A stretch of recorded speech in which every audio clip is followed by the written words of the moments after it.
This is the weekly sales meeting for March 17th, 2024. My name is Chris Fleming. You can reach me at chris@cdmediaconsulting.com or go to our website at cdmediaconsulting.com. Today's topic is price is a four-letter word. If you have worked with me or in one of the sales organizations I have led, you may recognize this snippet of conversation. When I get the price question, I have a simple answer, to the point where some of my sellers can repeat it without being prompted.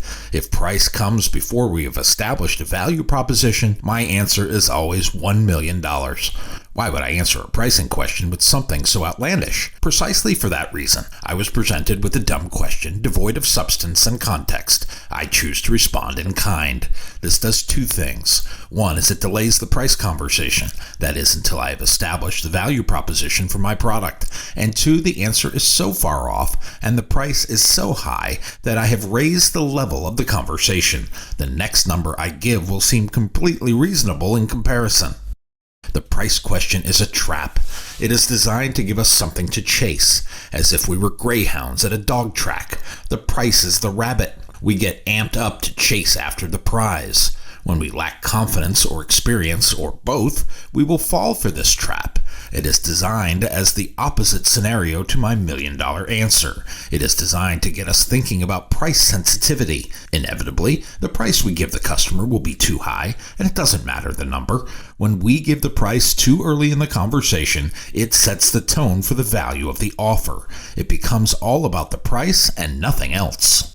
The American playwright David Allen Mamet wrote one of the best plays about the sales profession. His 1984 masterpiece, Glengarry Glen Ross, was later adapted to the big screen. It was so good that Hollywood didn't trust anyone but him to make his work into a screenplay. He was awarded the Pulitzer Prize for his work on this play. He is a member of the American Theater Hall of Fame. He often discussed the relationship between price and value.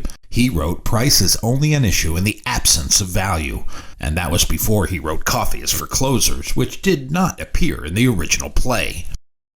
Price, in its simplest form, is the monetary value attached to a product or service. It represents the amount consumers are willing to pay to purchase a particular offering. From a business perspective, setting the right price is a multifaceted challenge. It involves considering production costs, market competition, and perceived value a customer is willing to pay for.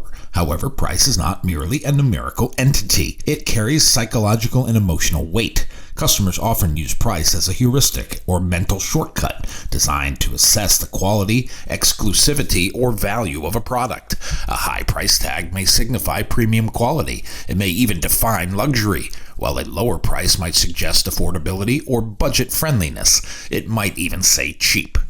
Victorian-era English writer John Ruskin was a bundle of juxtaposed joy. Aside from being a writer, he was also an historian, art critic, and philosopher. His writings crossed various genres. Those included essays, poetry, and fairy tales on one side. On the serious side, he wrote treatises, lectures, and manuals. His most famous works have been used by Tolstoy and Gandhi, to name a few, to illustrate points. Later he would write, "There is hardly anything in the world that someone cannot make a little worse and sell a little cheaper, and the people who consider price alone are that person's lawful prey." Price, in a vacuum, puts both parties at risk. Value, on the other hand, extends beyond the numerical realm. It defines the utility and satisfaction that the customer gets from your offer. Value is inherently subjective. It varies from person to person. It is based on individual needs and can be defined by personal preferences, and it will be determined by our ability to meet and exceed expectations. Business people grapple with finding the delicate balance between competitive prices and delivering value. When there is a lack of value or perceived value, the price will become the only arbiter of decision-making, and then all value is cast aside.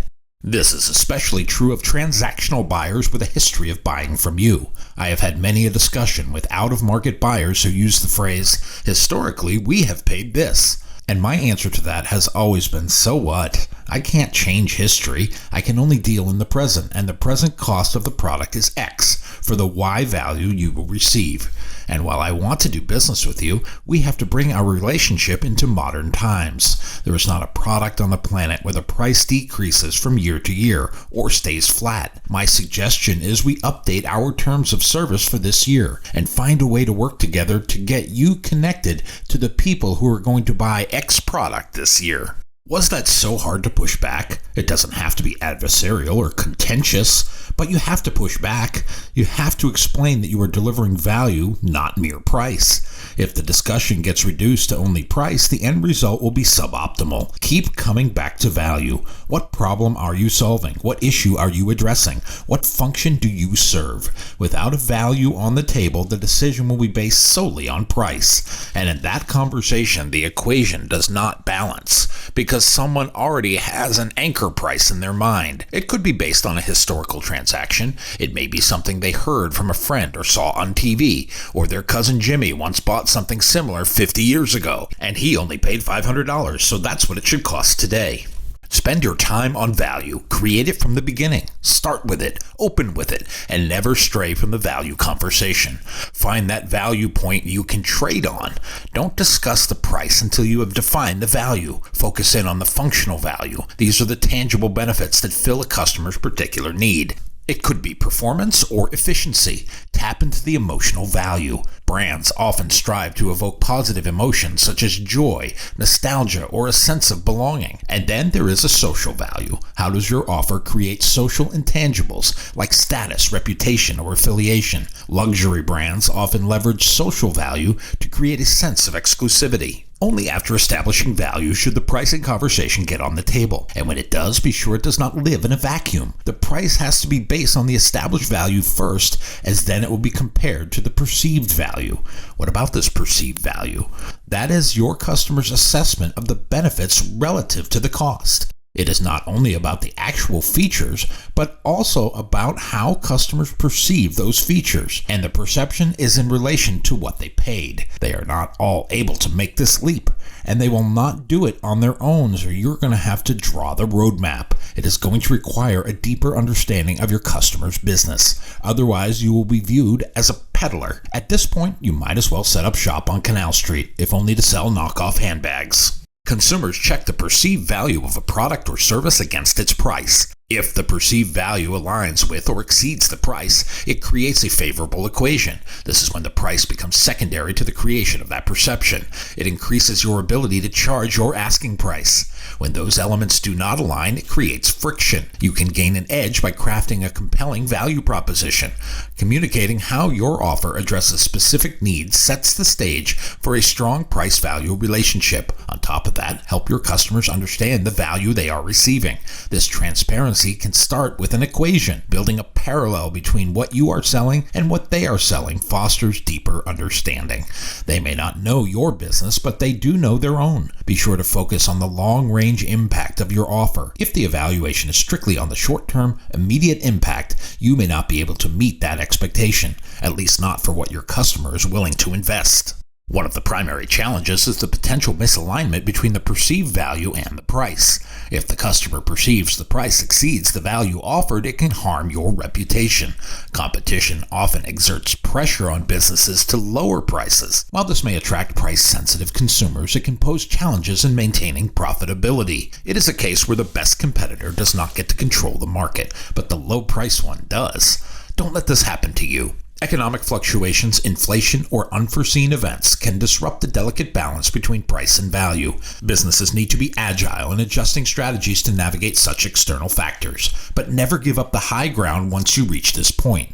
Beware discounts and price reductions. If they do not have a corresponding decrease in value, you can do long-term damage to your brand equity. Consumers may start associating your company solely with affordability rather than quality. Think about who does this well.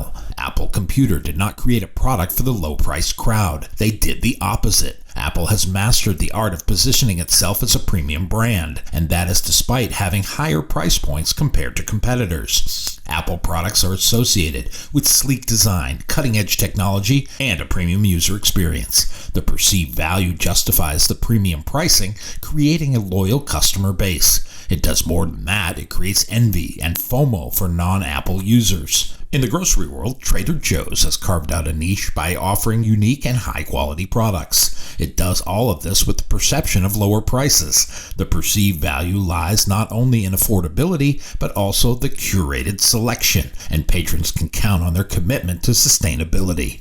How can you manage your value proposition? Introduce enhancements to current offers on the regular. If you are trotting out last year's offer with only a change of time and date as the upgrade, you are failing the perceived value test. Ask your customers what would work better for them, not from a pricing perception point, but from a product utility point. When you incorporate customer enhancements, highlight these offerings. It allows us to address pain points and fine-tune their value proposition. Spend time educating your customers on the real benefits of doing business with you. Few understand the inner workings of what we do, and they don't need to know, but they do need to know how it benefits them. One of the founding fathers of the United States was Benjamin Franklin. He is credited with a good many discoveries and inventions. He once wrote, "The bitterness of poor quality remains long after the sweetness of low price is forgotten." The fact is, people fixate on price because they don't understand the value proposition we create. That's our fault. Often we are so in a hurry to get to close, we ignore the creation of real value. We rush to create a sales opportunity for today rather than establish long-range value in the utility of our offer. We are afraid to lose a sale we have worked 10 minutes or 10 years on because we hate losing. But sometimes you have to lose the short term to win the long term. Unfortunately, many companies don't have the economic standing to play for the long range. They need sales today, regardless of the cost and the long-term impact. From this point forward, when you hear the word price, you need to immediately think of value. Price and value are intertwined, but you have to create value first. If you lead with price, you will spend the rest of your natural-born life trying to recreate value. It is a game you cannot win. But if you spend an inordinate amount of time creating and delivering value, pricing is a non-issue. You will have delivered so much value the customer will believe they are stealing from you. Create value in every offer. Explain and establish that value and utility long before the P word gets on the table. Otherwise, price becomes the four-letter word of the sales world. My new book, 52 Weekly Sales Meetings, is now available on Amazon.com. If you like what you have heard here today, please consider ordering a copy or two. You can always send one to a friend. Go to cdmediaconsulting.com right now and follow the instructions.